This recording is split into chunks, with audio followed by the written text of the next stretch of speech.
Dairy prices at the producer level are finally starting to fall across Europe after months of highs, yet shoppers aren't seeing much relief when it comes to milk, cheese, or butter.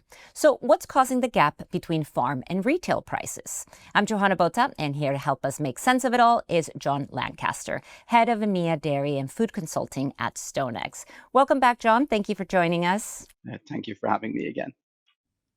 John, I want to start with the producer side. What's the situation in Europe right now? Like, how are milk, or raw milk, and other dairy commodity prices behaving?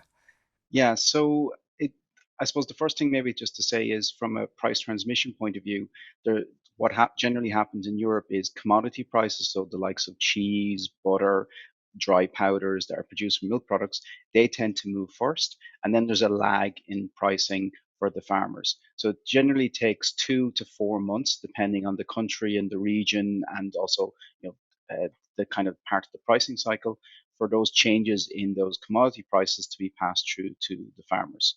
Um, as you said there, we had extremely high prices running through the end of 2024 and the first half of 2025. And really, since June, we started to slowly come down. But really, in August and September and October, we've seen those commodity prices really coming down sharply. And that's starting to feed its way through into the Farmgate milk prices now as well. So some of the bigger producers in Europe have already announced really significant price drops. Friesland Campina, they're the biggest buyer of milk in the Netherlands, and they announced a 7-cent drop for their November milk price being paid out to the farmers. We've had UK processors with similar levels of price drops, even slightly larger. Some of the Irish processors have started a little bit slower, 3 to 4 cent drops in an individual month, but cumulatively they're going to all add up towards the end of the year to see milk prices coming back pretty significantly to respond to the valuation or the valorization that those commodities are turning back into a milk price. Okay, and what about on the retail side? Are we seeing any movement in dairy prices across Europe there, or are they still out of sync with what's happening on the producer level? Yeah, so that generally takes a little bit more time. So, and different countries and different retailers as well have slightly different pricing models. So you can have, say, in Germany, where butter is generally priced only 2 or 3 months in advance by the retailers, price transmission generally happens a little bit quicker there. So both on the upward side, on the downward side.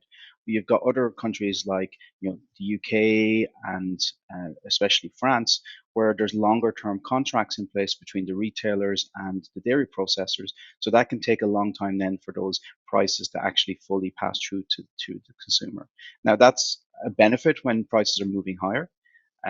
Back in 2018, we had at that time record high commodity butter prices. You could buy retail butter in the supermarket cheaper than what commodity butter, which should be at a big discount versus retail, was selling at. So those can be beneficial as well, but there is a lag period in there because of that. So, why is it then that a fall or drop in producer dairy prices doesn't automatically lead to a matching fall of prices across supermarket shelves in the EU? Yeah, and dairy is a really interesting one because you have liquid milk, which is minimally processed, and then you've got products like cheese and butter, which have a level of more processing.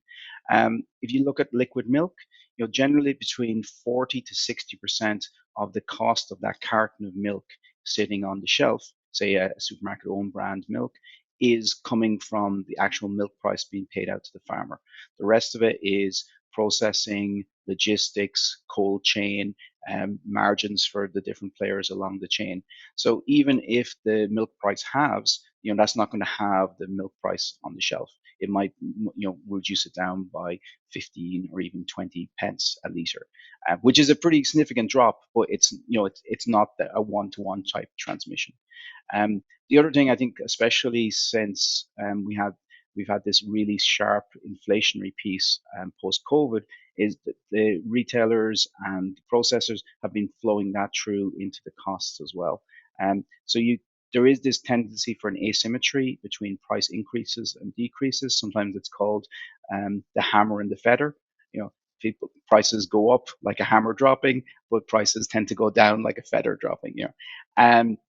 And retailers and processors, when they get a price increase, they're able to push through. They're reluctant to let that drop back because there's other costs that they may be trying to push through as well, and that gives them some negotiation with the retailers in other parts of the supply chain.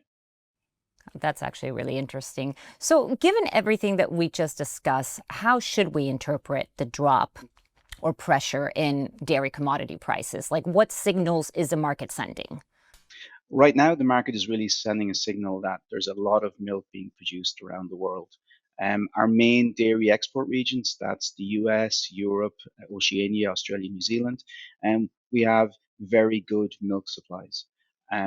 We have almost record increase in the dairy herd in the US since the 1980s. In the UK, for example, milk production is up between 6 and 7% year on year. A lot of other European countries are maybe not seeing quite as high of an increase, but we've seen very significant increases across the board.